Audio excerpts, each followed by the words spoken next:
Hey there, everybody. I got something to talk about today. So, I was starting to write probably my most anticipated script yet, and it's really exciting where it's going. But I was interrupted later in the day today and informed about a conversation happening in the DGQC server surrounding Brooks this time, that I was given a heads up about. And yeah, what the fuck? That's all I gotta say. And I just kind of want to go through it today to kind of just walk through the problems here, because I think that this conversation exposes a lot of very concerning just things in general, with not just regards to how Brooks interprets Deleuze and Guattari, but just fundamental misunderstandings of so many things. So to give a little bit of context on what's going on, Brooks is discussing this video here, a crisis in the diagnosis of autism spectrum conditions.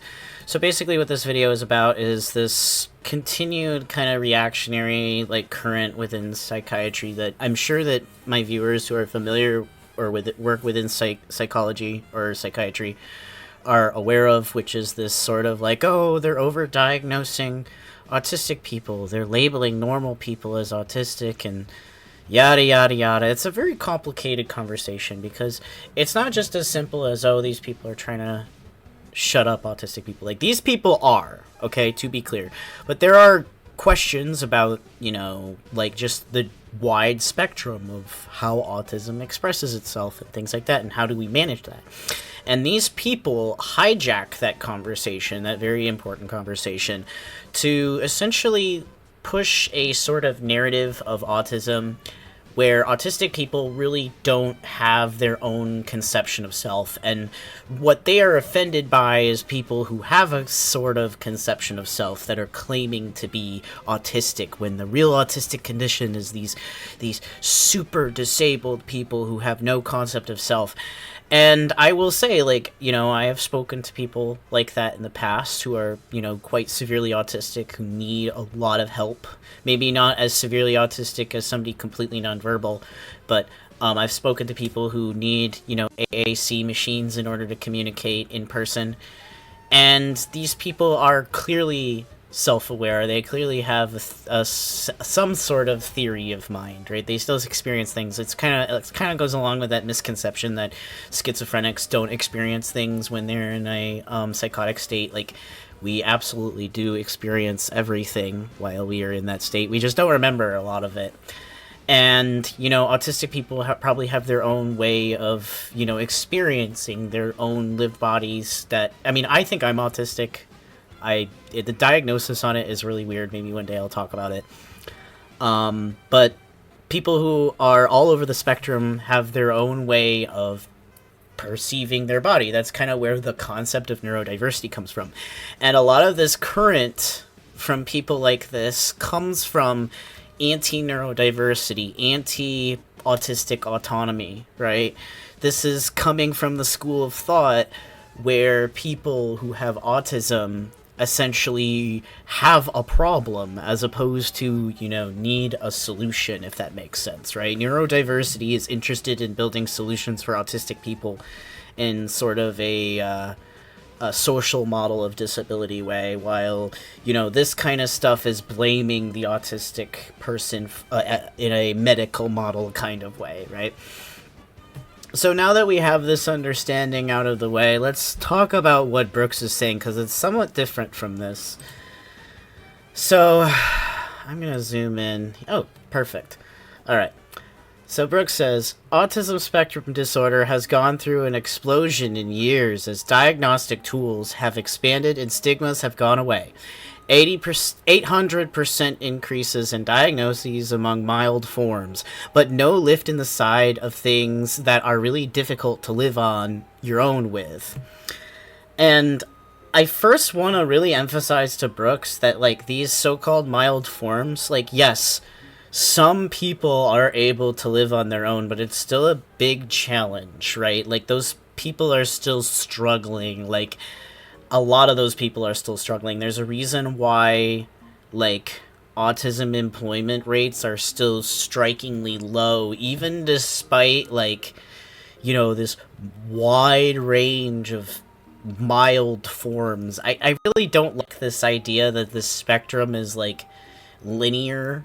Like, there's a mild form and there's a severe form. Like, no, a spectrum can be any shape. Like, think of the spectrums of, like, color maps on computers and like, color, I don't remember the name of it. The other thing that Nice Name talks about, the geology Minecraft YouTuber, the other thing he talks about, color theory, those things. Those things are represented in three-dimensional shapes. It doesn't have to be a line. It can be literally anything, right? And this is part of the reason. This whole conversation made me convinced that Brooks is, like, this is proof that Brooks is a fake Deleuzian. He's so full of shit. This guy, like, he needs to get his act together. I think that's the best way to most politely say it. But, like, autism is more complicated than mild and severe, okay? That is a diagnostic, that is like a symptom of trying to diagnose different, like, kinds of autism. And in fact, it's weird that he even says this, and it's proof that he hasn't even looked at the DSM, because the DSM actually does make the distinction between different levels of autism. There's actually 3 levels. There's the mild that he's bitching about, there's the moderate, and then there's the severe. So anyways, it gets worse. There are many reasons for this. As she says, in the 80s and before autism was a thing, parents would shamefully hide from the world or demand it wasn't so.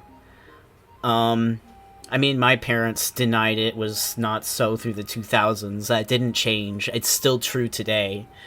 You have plenty of parents who are denying that their kids have any disability or autism or whatever. And today, parents want to ascribe much to their child. And on top of it, we have built an identity of an autist as a savant, Rain Man type. Okay, holy shit. First off, pro tip. Alright, come here. Pro tip. Never use Rain Man when talking about autistic people. Don't do it. That is horrible. Don't do it. Just don't fucking do it. Alright?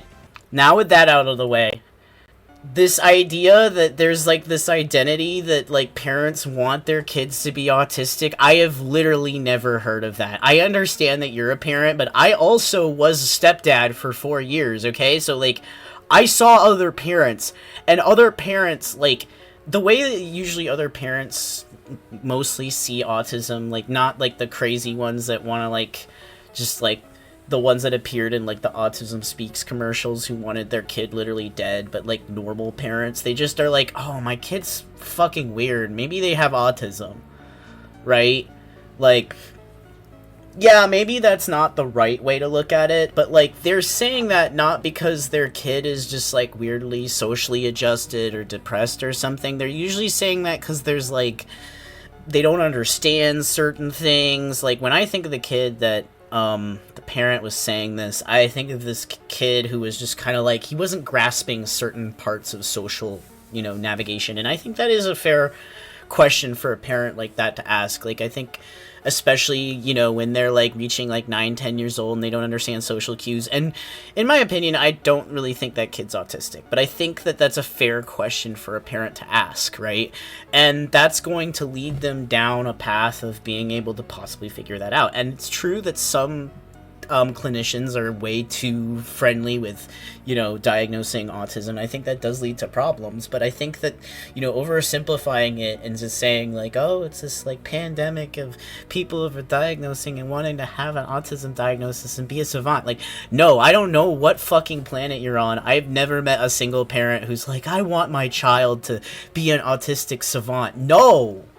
Most parents want their kids to be successful in life. They want them to, have a comfortable life and, a job or whatever. But yeah, none of this, like, Dr. House, Sherlock Holmes shit. Nobody believes that. You're a parent. You should know better than this. Like, come on. I am speaking from, person who has had a kid in their life that I was responsible for, to person who has kids that they are legally responsible for. Like, come on, dude. You know that that's not what most parents are thinking, okay?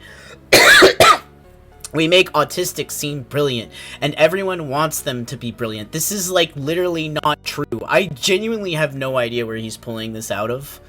Like, autistic people aren't saying that about themselves. Like, are you just, like, interpreting the autism mom thing where they're like, my autistic child, their superpower is autism or whatever, right? Are you, like, literally interpreting that as truth? Do you literally not have any ability to, like, analyze that with any other depth? I mean, like, I think even most parents know that that shit is, like, kitschy, controlling, weird shit. People who say that are usually, like, abusively controlling their kids, right? That's not normal. So this has caused a massive influx in healthcare systems of people looking for these diagnoses. She mentions people going to many doctors until one gives the diagnosis they want. There are people who do fish for diagnoses, and I'm sure that it's happening with autism, but I am willing to bet that that is over-reported in this particular video. Like, I am willing to bet that, like, the impact of that is just totally overemphasized.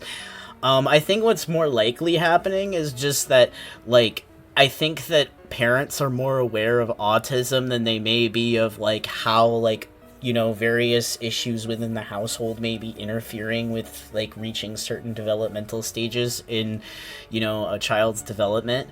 Like, they just don't understand that the dysfunction that's going on in their household is leading to their child having dysfunction, and that doesn't necessarily mean they're autistic. But at the same time, like, that's maybe the best way that they can, try to explore it. And I do think that that probably does lead to an overdiagnosis, but in my opinion, I think that, like, most parents are informed enough to, like, they're specifically seeking out symptoms that, like, would actually align with an autistic diagnosis usually. It's usually concerns about, like, socialization and learning how to, like, socialize with other people. And it is true, again, that, like, this can be caused by other things, but, like, I think it's fair to be, like, wondering if your kid is autistic under the circumstances. That's, like, totally normal. The biggest is that they're using up resources that could be used for those who need it far more.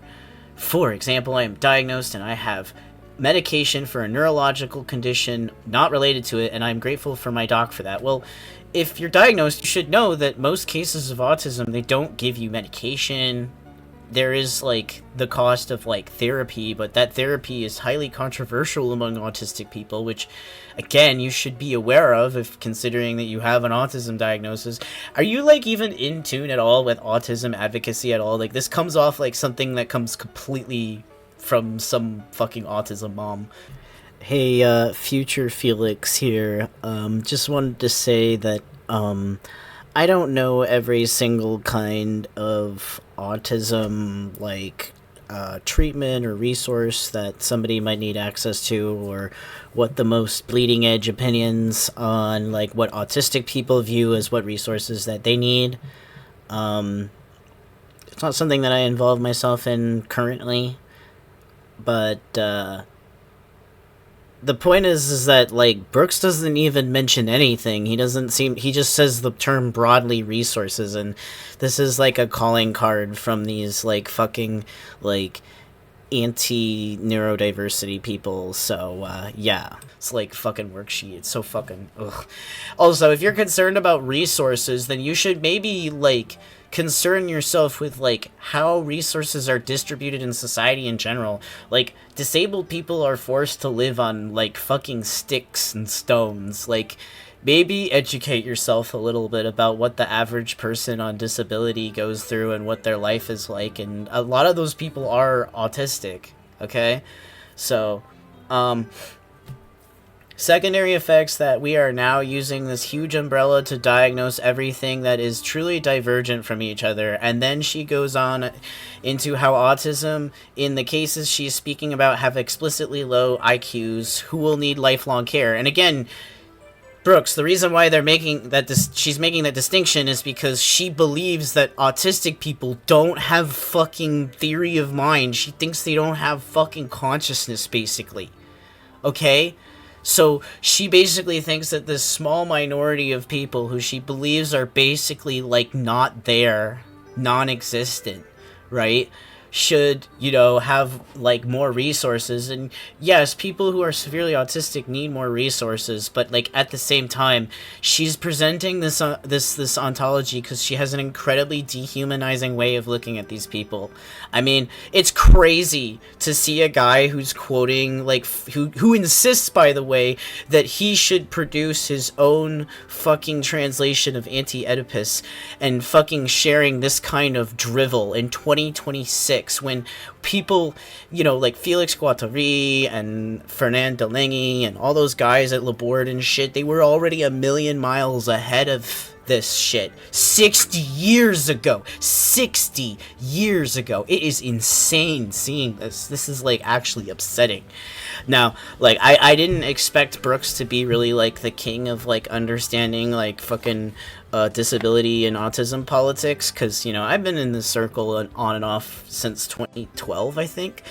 And so, like, I'm kind of familiar with quite a few discourses. So maybe he's not, whatever, but, like, Jesus Christ, man, this is a train wreck.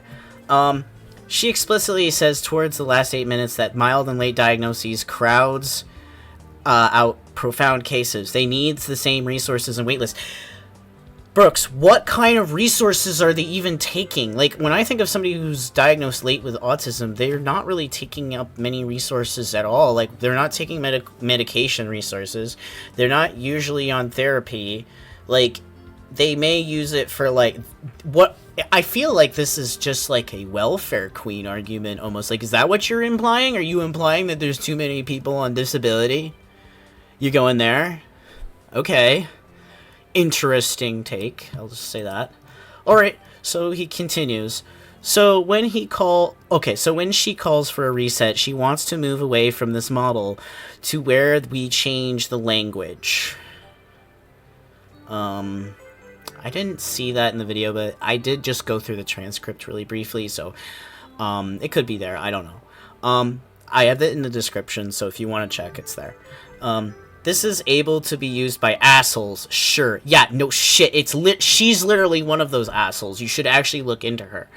But I do not see anything in this and anything but compassionate care, and even pushes for a transdiagnostic approach of dimensions over labels, changing things from binary abnormal to normal, and it's fine.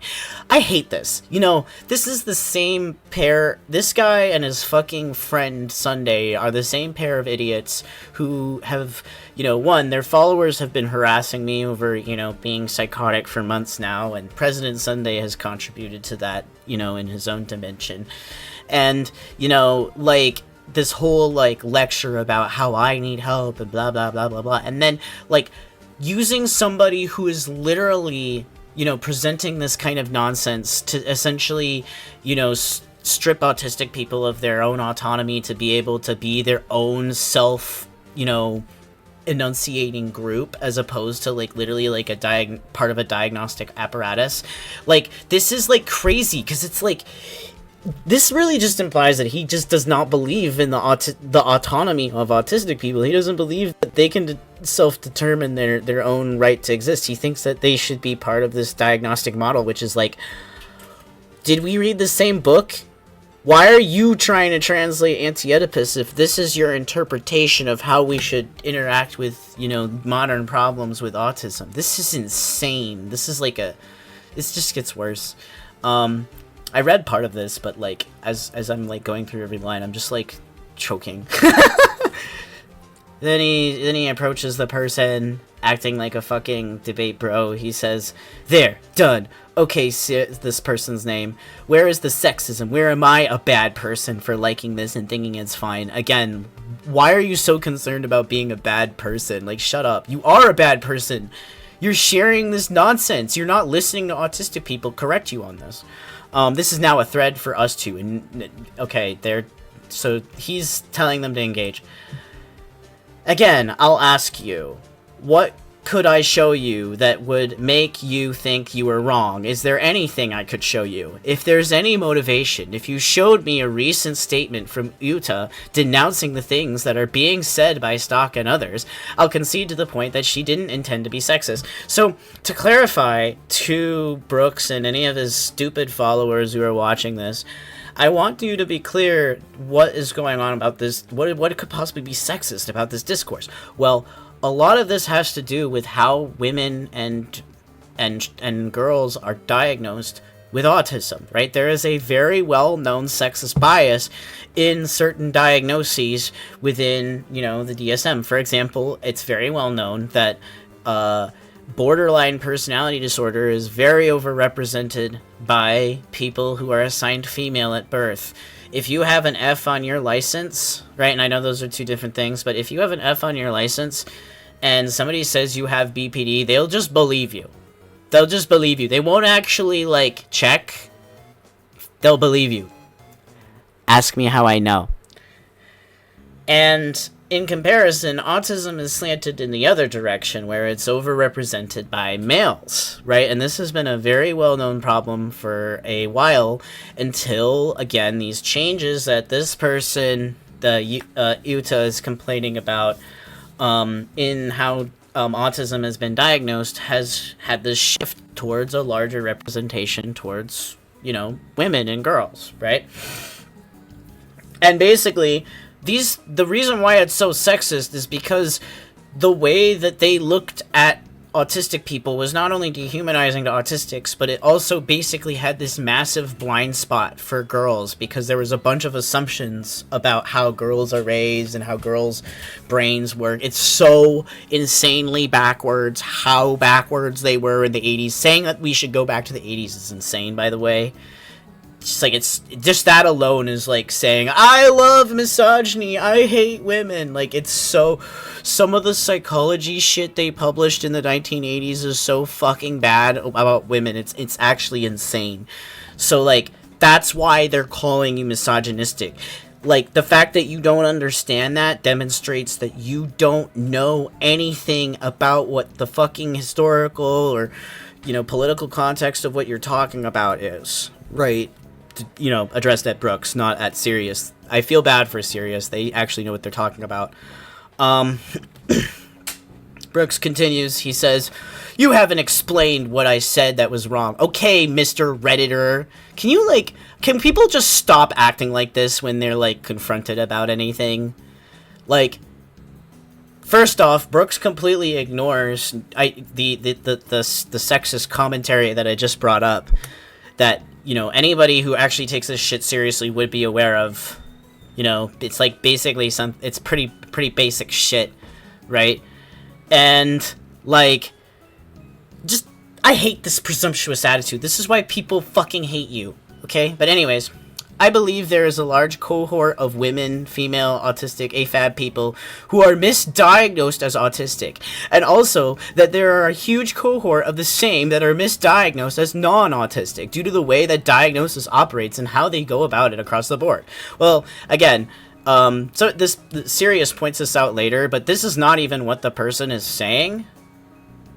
That's not even what Yuta is saying. Yuta is saying that it's overdiagnosed in women. It's very sexist what she's actually saying, right? Brooks, you can't just, tiptoe around that, right? She's being sexist, right? And I would argue you're also being pretty sexist here. I understand that you're, in your brain, you're trying to do some fucking fake rhizome shit, but here's how you would approach this from, more Deleuzian angle. Why not see the fact that autism as a diagnosis is deterritorializing? It's changing from something that is just purely a medical diagnosis to something that actually has, a social identity and representation. Autism advocacy really blew up in the 2000s in response to Autism Speaks and other oppressive organizations that were literally, these same kind of people who were saying this kind of shit, right? This is where you get the anti-ABA movement from and all this crap. This all got really explosive in the 2000s, and it was because like people like groups like Autism Speaks were basically saying autistic people should just be eliminated off the planet, basically. Like, they were arguing for a eugenic response to autism. And so these autistic people formed an actual functional political identity. They actually came together and they created something completely new, where like autism was no longer just this like identity that was a result of a diagnosis, but also a political identity, right?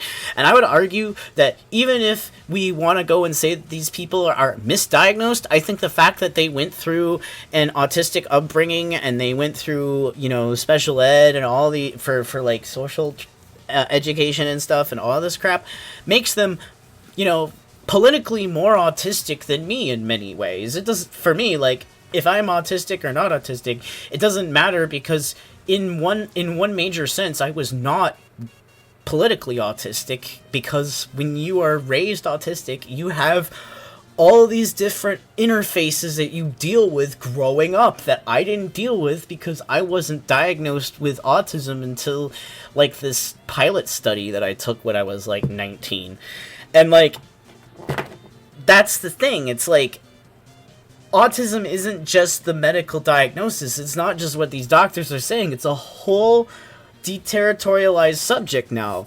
And a big part of that was caused by a revolution caused by autistic people. Right? Okay. So, it's a real thing that people are looking into and working with, and the way it's being done now is problematic. It's not fringe, and it sucks because ossifying the systems around these huge umbrellas for diagnosis makes treatment not only far more difficult, but it flattens the way that we can deal with it across the board.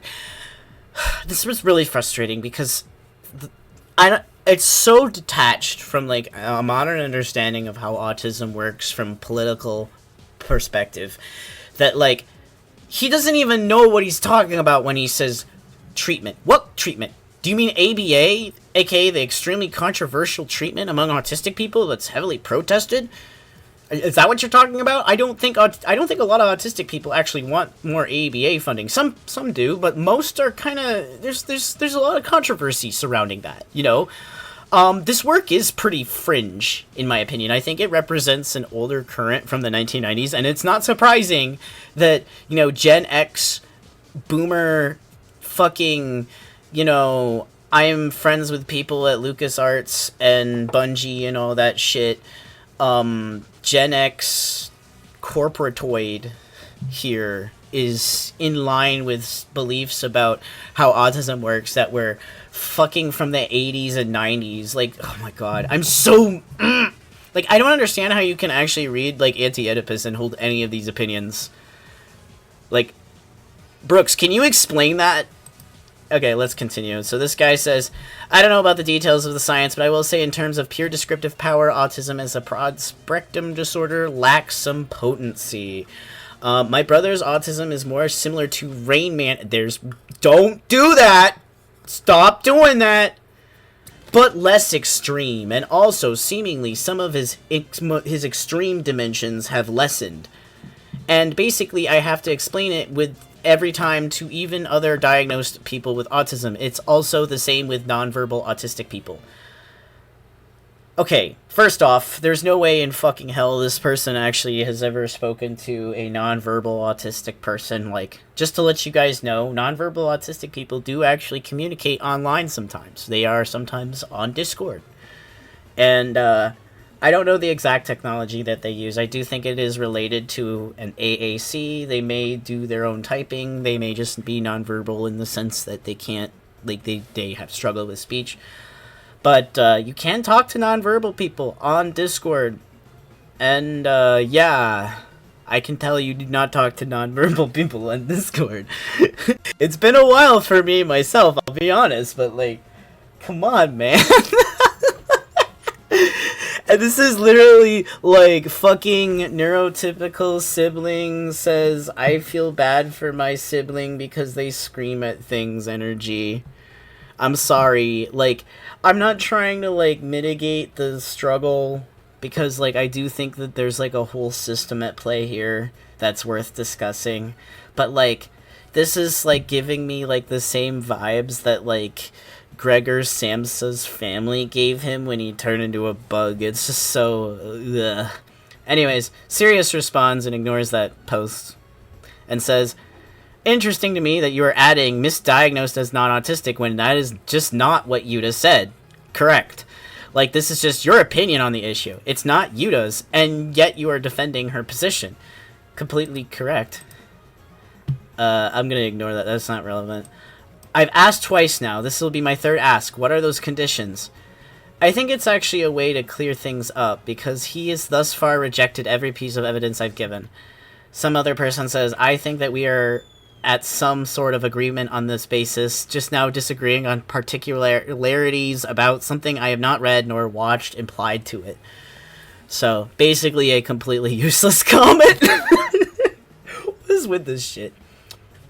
I watched and looked at the numbers, and it's nothing that screamed awful to me. So, for example, she talks about how there has been a large increase in the rate of mild female autism, but almost total stability in profound autism, and she's not bullshitting the facts and blah, blah, blah. Well, let's use our brains a little bit to think about why this might be the case, outside of the fact that maybe, like, oh, there's like this epidemic of overdiagnosing autism.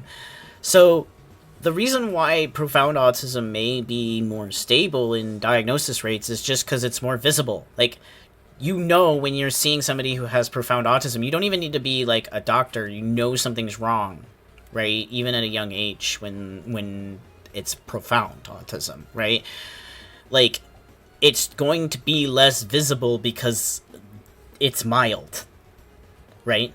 And really what these people are complaining about is a shift in what should be counted as autism. And a lot of this comes from discourses about, like, what kind of services should be available. Typically ABA therapy is what they're talking about when they refer to resources, because, like, what else would they be referring to? It's usually not, they're usually not medicating you for autism, you know, stuff like that, whatever.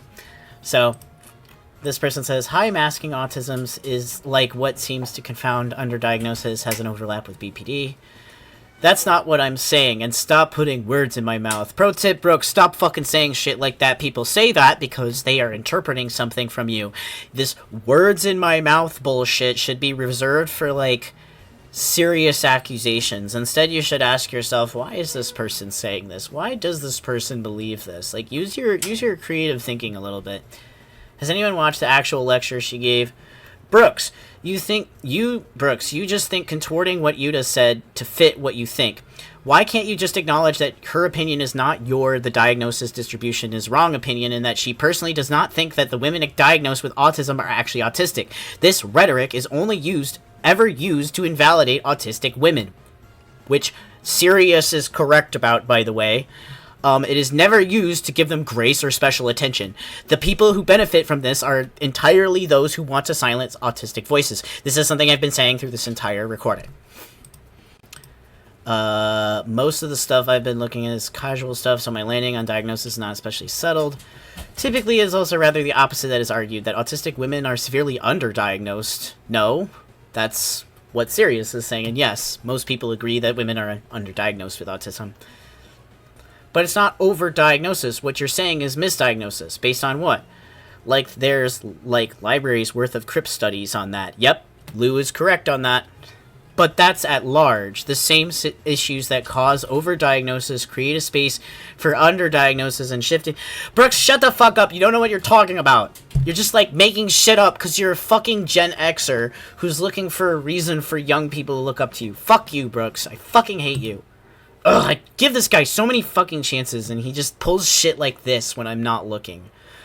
I swear to God. You people wonder why I keep making videos like this? It's because he does shit like this. Or his friend does shit like this.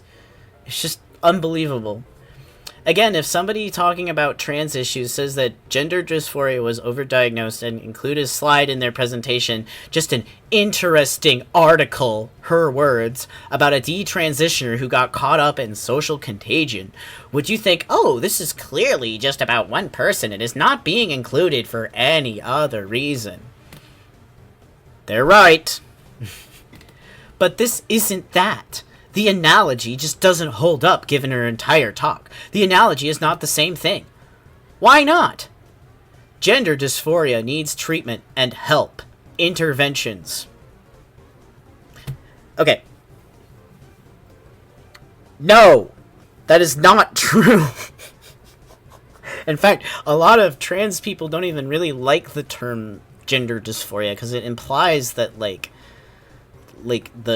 it's something that necessarily even needs fixing. It's more like an alignment problem.